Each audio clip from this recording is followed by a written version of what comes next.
News room live में सबसे पहले बात करेंगे रशिया यूक्रेन तनाज़ा की। जी हां, यूक्रेन पर रूसी हमले के पेश नज़र अमेरिका ने यूक्रेन की राजधानी कीव से अपने सिफारत खाने खाली करने का फैसला किया है। वहां से बहुत जल्द अमेरिका अपने सिफारत खाने खाली करेगा और साथ ही साथ जो यूक्रेन में अमेरिका के लोग रह रहे हैं उनसे यूक्रेन से निकलने की अपील की गई है।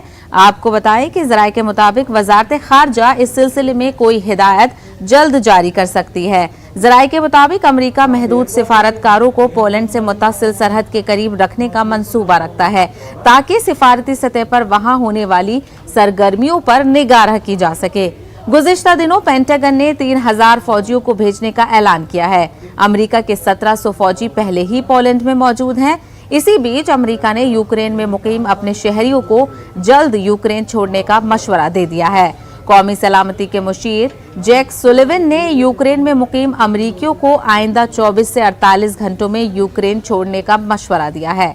अमेरिका के साथ साथ फ्रांस, नीदरलैंड और कनाडा ने भी यूक्रेन में मौजूद अपने शहरियों को यूक्रेन छोड़ने को कह दिया है।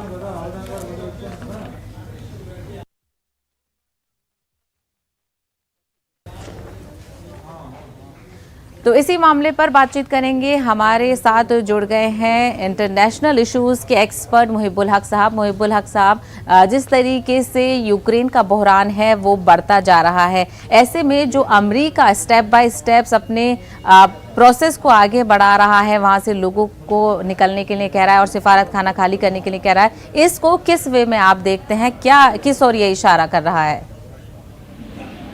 देखिए, इस बात से इनकार नहीं किया जा सकता कि यूक्रेन के मसले पे रशियन फेडरेशन और यूनाइटेड स्टेट्स ऑफ अमेरिका और उसके एलाइज के बीच में जो तनाज़ा है वो बढ़ता जा रहा है।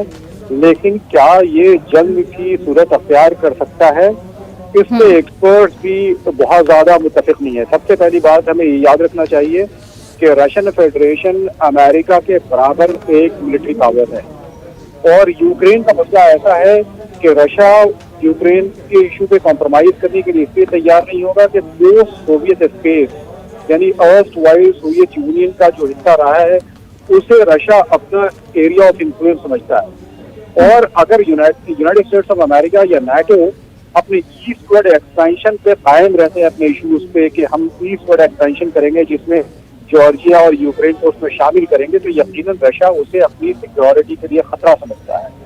और यही वजह है कि रशिया अभी किसी भी कीमत पे तैयार नहीं है। मैं ये समझता हूँ कि ये जो मोबिलाइजेशन रशिया की तरफ से है या अमेरिका ने जो अपने तकरीबन 5000 फोर्सेस को वहां पे स्टेशन किया है, ये बेसिकली दोनों तरफ से ये दिखाने की कोशिश है कि हम कॉम्प्रोमाइज के लिए तैयार नहीं है। और अल्टीमेटली मैं ये समझता हूँ कि मिलिट्री कन्फ्रंटेशन दोनों कंट्रीज अवॉइड करेंगी। रशिया भी अवॉइड करेगा और फिर साथ ही साथ नाटो भी अवॉइड करेगा, इसलिए कि रशिया जो है वो इराक नहीं है, रशिया जो है सीरिया नहीं है। रशिया एक मिलिट्री सुपर पावर है जिसके साथ डील करने में फोर्स का इस्तेमाल यूनाइटेड स्टेट्स ऑफ अमेरिका करने से पहले 50 बार सोचेगा।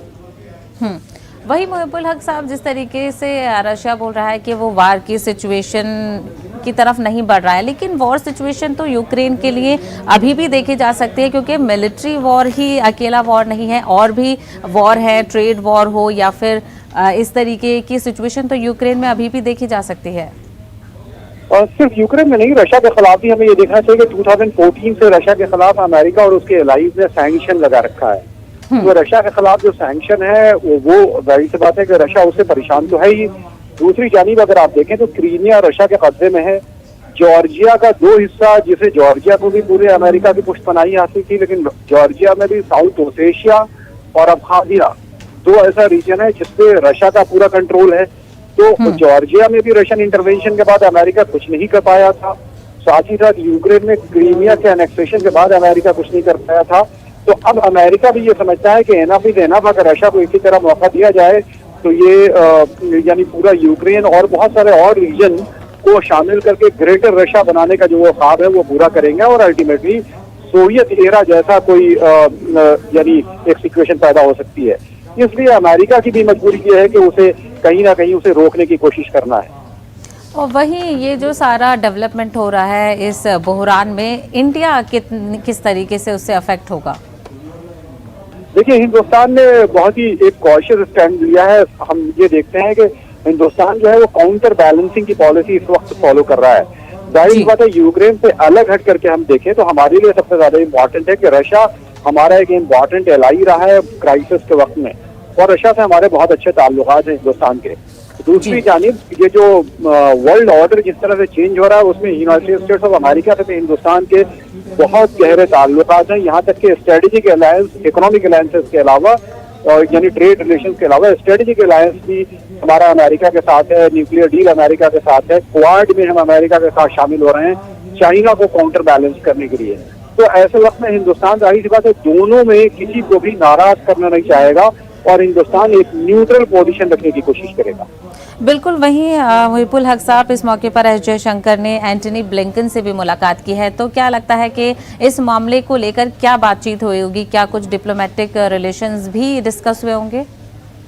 देखिए, मैं ये समझता हूँ कि हिंदुस्तान के पास एक अपॉर्चुनिटी है, और वो जाहिर सी बात है, जब जवाहरलाल नेहरू की लीडरशिप थी या इंदिरा गांधी की लीडरशिप थी हिंदुस्तान में, और थर्ड वर्ल्ड कंट्रीज को जब हिंदुस्तान लीड करता था, तो एक हिंदुस्तान की अपनी इमेज थी। और क्राइसिस के सिचुएशन में अगर आप देखें कि 1956 की जो सुएज कैनाल क्राइसिस से लेकर के बहुत सारी क्राइसिस में हिंदुस्तान ने एक बहुत बड़ा रोल प्ले किया था। मैं ये समझता हूँ कि हिंदुस्तान के लिए अपॉर्चुनिटी क्रिएट होती है कि इंटरनेशनल एरिना में अपनी इमेज वो फिर से वो कायम करे जो यानी नॉन अलाइन मूवमेंट के वक्त में थी। तो मैं समझता हूँ कि हिंदुस्तान अगर दोनों हलीफ के बीच में कोई सालिस का रोल अदा कर सकता है और टेंशन डिफ्यूज करने की कोशिश करता है, में उसी तरफ एक कदम है। तो इंटरनेशनल एरिना में हिंदुस्तान एक ग्लोबल पावर की हैसियत से अपने आप को एस्टैब्लिश करेगा, और हमारी सॉफ्ट पावर, हमारी डिप्लोमेसी की अहमियत इंटरनेशल एरिना में बढ़ जाएगी। मुहिबुल हक साहब, आपको क्या लगता है कि जिस तरीके से कि रूस हमला करेगा, इस बात को लेकर तनाज़ा चल रहा है, लेकिन कहीं ना कहीं ये भी ऐसा लग रहा है कि अमेरिका, यूक्रेन, इन लोगों में से कौन ब्लिंक करे? ब्लिंक का गेम भी इस तरीके से देखा जा रहा है, आप इस पर क्या कहेंगे? देखिए, मैं ये समझता हूँ कि चाहे अमेरिका हो चाहे यूक्रेन, रशियन इन्वेजन की सूरत वो भी जानते हैं कि अगर इन्वेजन हो जाता है तो अल्टीमेटली कन्फ्रंट तो करना होगा अगर इन्वेजन होता है। यूक्रेन की तो अपनी मजबूरी है, उसे अपनी टेरिटोरियल इंटीग्रिटी और सॉवरेंटी को डिफेंड करना है, उसे अपनी कंट्री को डिफेंड करना है। सवाल ये है कि क्या यूनाइटेड स्टेट्स ऑफ अमेरिका ने 2011 में जॉर्जिया के इश्यू पे कुछ नहीं किया था, या नाटो ने कुछ नहीं किया था, और यूक्रेन में जब क्रीमिया का एनेक्सेशन हुआ तब भी कुछ नहीं किया, सिवाय सैंक्शन के। कोई मिलिट्री यानी मैनिफेस्टेशन जिसे कहते हैं, कन्फ्रंटेशन का, वो नहीं हुआ। इन्होंने सैंक्शन वगैरह को ही हथियार बनाया, और सैंक्शन उस तरह से इफेक्टिव नहीं हुआ, इसलिए रशिया इम्पॉर्टेंट हो रहा है। 2008 से रशियन फॉरेन पॉलिसी को हम देखें और 2022 तक आए तो रशिया ने पहले जॉर्जिया में, फिर यूक्रेन में, और उसके बाद सीरिया में 3 जगह डायरेक्ट कन्फ्रंट किया है यूनाइटेड स्टेट्स ऑफ अमेरिका से और उसके एलाइज से। और ना ही यूनाइटेड स्टेट्स ऑफ अमेरिका या उसके हलीफ कहीं भी रशिया को आइसोलेट नहीं कर पाए या उसे न्यूट्रलाइज नहीं कर पाए। आज बशर अल असद की रिजीम अगर सीरिया में कायम है तो वो रशियन फेडरेशन की वजह से कायम है। तो अल्टीमेटली मैं ये समझता हूँ कि इस हालत में जाहिर सी बात है अमेरिका एक ग्लोबल पावर की हैसियत से इस पूरे सिचुएशन को रीड कर रहा है, और यही वजह है कि यूक्रेन में ही वो कहना चाहता है कि यूक्रेन एक बफर स्टेट है, यहाँ से आगे आपको हम बढ़ने नहीं देंगे। बिल्कुल। तो कहीं ना कहीं अब इस बहरान में ये देखा जा रहा है कि अमेरिका के अलावा भी और कई स्टेट्स ने अपने लोगों को यूक्रेन छोड़ने की बात कही है। मुहिबुल हक साहब, हमसे बातचीत करने के लिए बेहद शुक्रिया। सीधा रुख करेंगे उत्तराखंड का, जहां